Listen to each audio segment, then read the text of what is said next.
खबर का विश्लेषण करने के लिए, जिस खबर में अगर रत्ती भर भी सच्चाई होती है तो यह भारत के लिए एक बहुत बड़ा चिंता का सबब बनेगी। जी हां साथियों, जो आप मेरे साथ में हेडलाइन इस समय देख रहे हैं कि पाकिस्तान आ रहे हैं ट्रंप, यह खबर पाकिस्तान के लिए तो बड़ी हो ही सकती है, लेकिन भारत के विदेशी संबंधों के लिए एक बड़ा सवाल भी हो सकती है। आज के सेशन में हम जिक्र करने वाले हैं ट्रंप की विदेश यात्रा में पाकिस्तान का नाम जुड़ने की। यह खबर जिस तरह से इस समय मीडिया में तैर रही है, हेडलाइंस बन रही हैं, पाकिस्तान मीडिया के द्वारा क्लेम किया जा रहा है। इतना ही नहीं, इंटरनेशनल मीडिया में रॉयटर्स और निक्की एशिया जैसी खबर भी इसे रिपोर्ट करके क्लेम कर रही हैं कि Trump set to visit Pakistan in September. Report says ऐसे ही Trump set to visit Pakistan in September. ऐसे में बहुत ज्यादा जरूरी हो जाता है यह जानना, क्या यह खबर भारत के लिए अच्छी है या फिर भारत के लिए अपने पुराने 2006 से लेकर अब तक के लगभग 20 साल के अंदर, जो आज तक कोई अमेरिकी राष्ट्रपति 20 साल में पाकिस्तान नहीं गया, ऐसा। अस्सलाम वालेकुम नाज़रीन, वेलकम टू अमू एनालिसिस। दोस्तों, आज हम जिस वीडियो पर एनालिसिस करने जा रहे हैं, इंडियन मीडिया से हमने वीडियो लिए हैं और बहुत ही ज़बरदस्त टॉपिक है। वीडियो को आखिर तक लाजमी देखा कीजिए, उसके बाद आप कमेंट सेशन में अपनी इजहार राय भी कीजिए। दोस्तों, वीडियो बहुत ही इंटरेस्टिंग होने वाली है, इसमें बहुत सारा आपको एनालिसिस मिलेगा। दोस्तों, वीडियो शुरू करते हैं और आपसे तमाम से हमारी एक रिक्वेस्ट है, अगर आपने हमारे चैनल को अभी तक सब्सक्राइब नहीं किया तो हमारे चैनल को सब्सक्राइब कर लें और साथ ही बेल आइकन बटन को भी प्रेस कर दें ताकि आपको हमारी हर आने वाली वीडियो का नोटिफिकेशन मिलता रहे। दोस्तों, चलते हैं, स्टार्ट करते हैं वीडियो का बकाया हिस्सा। साथ ही साथ इस बात का भी कि भारत इसको किस नजरिए से देखेगा। क्या भारत और पाकिस्तान को एक करने का जो ट्रंप की कवायद है, यह कवायद भारत को इंटरनेशनली नीचा दिखाने का एक बड़ा प्रयास है? क्या प्रधानमंत्री नरेंद्र मोदी और ट्रंप के बीच की जो मित्रता थी, वो मित्रता अब ग्राउंड पर नहीं रही?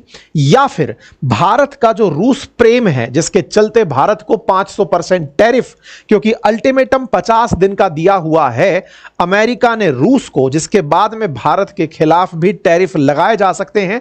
यह बात अभी नाटो चीफ ने कही, इससे पहले एक सीनेटर ने कही। तो क्या भारत का रूस से जो प्रेम है उसे काउंटर करने के लिए यह सब किया जा रहा है, या फिर पाकिस्तान का चीन प्रेम जो है उसे उससे दूर करने के लिए किया जा रहा है, या फिर कुछ और? क्योंकि पाकिस्तान जिस तरह से चीन के नजदीक जा रहा है, उनके साथ साथ एक बड़ा सवाल और उठता है कि कहीं ट्रंप जैसा व्यापारी आदमी पाकिस्तान के किसी खजाने को तो नहीं देख लिया है जिसे देखकर वहां जाने का विचार कर रहा है। ये सभी प्रश्न हैं और इन सब प्रश्नों के साथ साथ ये भी प्रश्न है, क्या यह खबर सही भी है? मैं तो यह कहता हूं कि मीडिया में दोनों ही तरह की रिपोर्ट्स हैं कि खबर सही भी है, नहीं भी है, लेकिन विश्लेषण इस बात का कि अगर यह रत्ती भर भी खबर सही हुई तो इसके मायने कितने घातक होंगे। मैं इसलिए यह सवाल को आपके सामने उठा रहा हूं क्योंकि अगर आपको याद हो तो कुछ समय पूर्व ही आसिम मुनीर के पाकिस्तान से अमेरिका जाने की जब बात आई थी तो हमने एक सेशन कर दिया था और सेशन किया था कि आसिम मुनीर पाकिस्तान अमेरिका जा रहे हैं और ट्रंप से मिलेंगे। जब ये जानकारी हमने आपके साथ साझा की, उसके बाद में कुछ कमेंट्स में हमें यह कहा गया कि सर आपने ये बात गलत कह दी, आसिम मुनीर पाकिस्तान से अमेरिका गए ही नहीं। आपने कैसे कहा कि वो ट्रंप से मिल रहे हैं, लेकिन कुछ दिन बाद पता चलता है कि वो व्हाइट हाउस में दिखाई देता है। ऐसे में ऑफिशियली इस खबर का कंफर्मेशन होना ना होना, सही होगी नहीं होगी, मैं तो बोल रहा हूं रिपोर्ट्स में आ गई है तो भी आज इसका चिंतन ही कर लिया जाए कि यह खबर कितनी बड़ी खबर है। आइए इसके साथ साथ मैं आपको आगे लिए चलता हूं और सारे सेशन के अंदर आगे रुके नहीं। उन्होंने पिछले 65 दिनों में अब तक 22 बार यह कह दिया कि भारत और पाकिस्तान के बीच में सीज फायर मैंने करवाया था।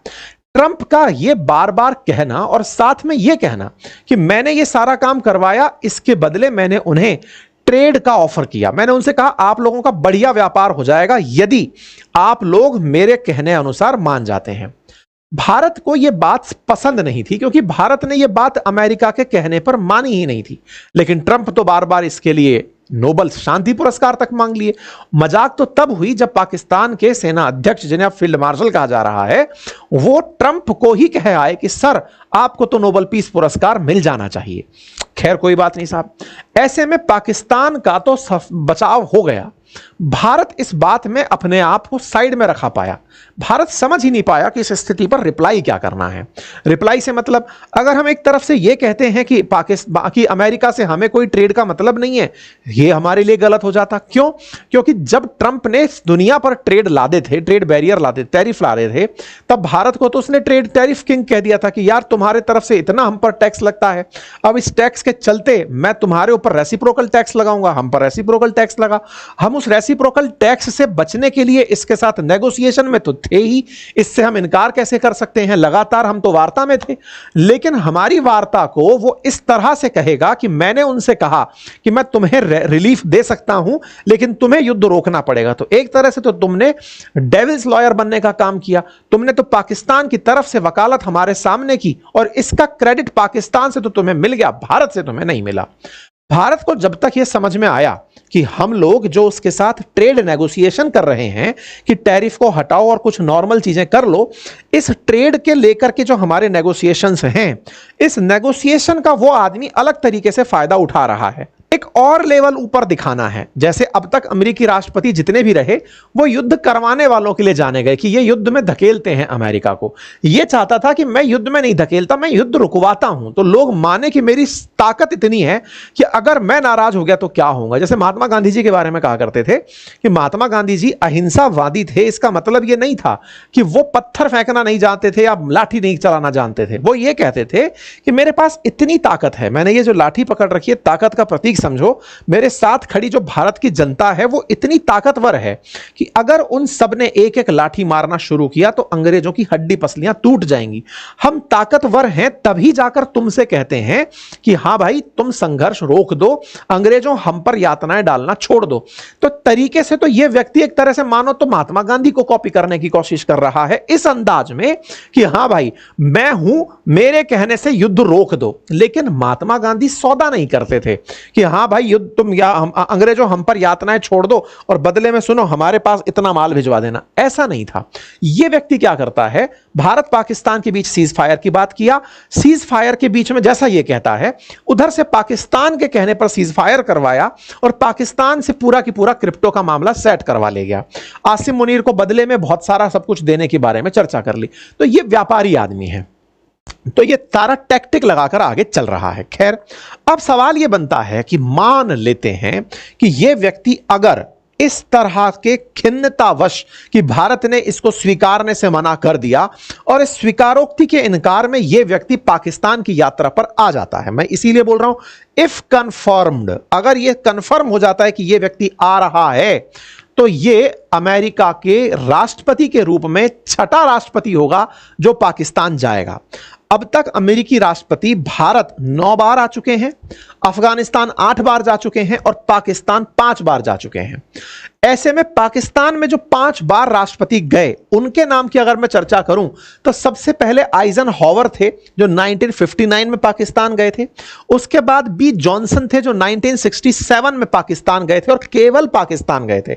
आइजनहावर जब आए थे तब वो भारत भी आए थे, लेकिन और ये पहले होता था, ये लोग जब आते थे तो भारत पाकिस्तान को बराबर मानते हुए ही आते थे।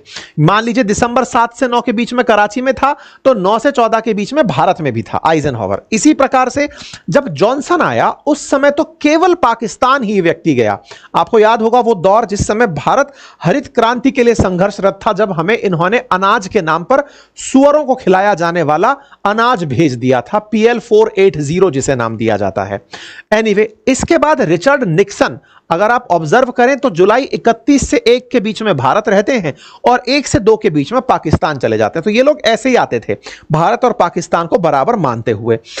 3 तो राष्ट्रपति बैक टू बैक यहां पर आपको दिखाई दिए। फिर इसके बाद के राष्ट्रपतियों में बिल क्लिंटन दिखाई देते हैं जब वो मार्च 25 2000 में केवल इस्लामाबाद जाते हैं। और मार्च को अगर आप देखें तो वो मार्च में 3 देश, भारत, बांग्लादेश और पाकिस्तान, तीनों देश बैक टू बैक जाते हैं। मतलब आप ये देखें कि जो यहां तक कहा जाए तो वर्ष 2000 तक अमेरिकी राष्ट्रपतियों ने भारत और पाकिस्तान को एक जैसा रखा हुआ था। इसके बाद में जॉर्ज डब्ल्यू बुश आते हैं, वो मार्च में पाकिस्तान जाते हैं और मार्च 1 से 3 तक वो भारत रहते हैं। तो 2006 तक भी अमेरिकी राष्ट्रपतियों के द्वारा भारत और पाकिस्तान की एक साथ यात्रा की जाती है। 2006 के बाद बराक ओबामा आते हैं और वो इंडिया 2 बार आते हैं, लेकिन वो एक बार भी पाकिस्तान नहीं जाते। ओबामा के कालखंड में ऐसा क्या हुआ था तो मैं आपको याद दिला दूं, ये वही टाइम पीरियड था जब ओसामा बिन लादेन को मारा जा रहा था। ओसामा चूंकि पाकिस्तान के एटबाबाद में मारा गया था, तो पाकिस्तान में भी अमेरिका के खिलाफ और अमेरिका में भी पाकिस्तान के खिलाफ बड़ी मतलब एक तरह से कहीं नाराजगी थी कि यार पाकिस्तानियों, हमने पूरा अफगानिस्तान छेद दिया और तुम ओसामा को अपने पास बिठाकर बैठे हो। उस समय के बाद से 2006 के बाद से 2025 आ गया, अब तक कोई भी अमेरिकी राष्ट्रपति पाकिस्तान नहीं गया। अब अगर ट्रंप जाते हैं तो 2006 के बाद जाने वाले फिर ये पहले राष्ट्रपति बनेंगे। इस बीच में ओबामा रहे, ओबामा के बाद में फिर ट्रंप आए, फिर बाइडेन आए और फिर ट्रंप आ गए। कोई भी अमेरिका का राष्ट्रपति पाकिस्तान नहीं गया। ये कुछ अमेरिकी राष्ट्रपतियों की तस्वीरें हैं, जब मुशर्रफ थे तो बुश गए थे, इस तरह के लोग थे। अब सवाल बनता है ओबामा का ना जाना, इस बात का कि इस खबर के अंदर थोड़ी सत्यता हो सकती है। साउथ एशिया क्या है? साउथ एशिया बोले तो एशिया का वो भाग जो दक्षिण की तरफ है, जिसमें भारत आता है। भारत ने एक एसोसिएशन बनाया था ना, सार्क जिसे कहते हैं, साउथ एशियन एसोसिएशन, वो फॉर रीजनल कोऑपरेशन। तो जो साउथ एशिया है ना, उसमें भारत, पाकिस्तान, बांग्लादेश, श्रीलंका, मालदीव्स, ये सारे देश आते हैं, है ना। तो उन साउथ एशिया में चूंकि वो साउथ एशिया के ट्रिप पर रहने वाले हैं, उसलिए पाकिस्तान आ सकते हैं। अब ये जब खबर आई साउथ एशिया टूर, तो उसमें तो भारत सबसे बड़ा देश है, तो क्या भारत भी आ रहे हैं क्या? तो अब पॉइंट को थोड़ा आगे चलते हैं। इनके यहां का एक काफी रिनाउंड पत्रकार है जिसका ट्वीट आज काफी वायरल हुआ, जिसमें उसने कहा ट्रंप पाकिस्तान आ रहे हैं, और ऐसा उन्होंने मतलब पाकिस्तान के पूर्व में चाइना और उत्तर में सेंट्रल एशिया और रशिया पड़ता है। पहले तो सोवियत रूस पूरा ही पाकिस्तान से कनेक्टेड था। ऐसे में पाकिस्तान की स्ट्रेटेजिक लोकेशन अमेरिका के लिए बहुत मायने रखती है, और हमने एक बार आपको कहा भी था। नाज़रीन, ये थी आज की हमारी वीडियो। उम्मीद करता हूँ कि आपको हमारी ये वीडियो पसंद आई होगी। अगर आपको हमारी ये वीडियो पसंद आई हो, हमारी वीडियो को लाइक कर देना है और हमारे चैनल को सब्सक्राइब कर देना है। तमाम इसमें जो हमने इंडियन मीडिया की हमने वीडियोस ली, जिन पर हमने एनालिसिस किया, जिसमें हमने आपको दिखाया, उन तमाम का शुक्रिया अदा करते हैं। मोस्टली जो कि इंडियन मीडिया है उनका हमने इस्तेमाल किया है। दोस्तों, ये थी आज की हमारी वीडियो। नेक्स्ट वीडियो तक दीजिए हमें इजाज़त। अल्लाह हाफिज़।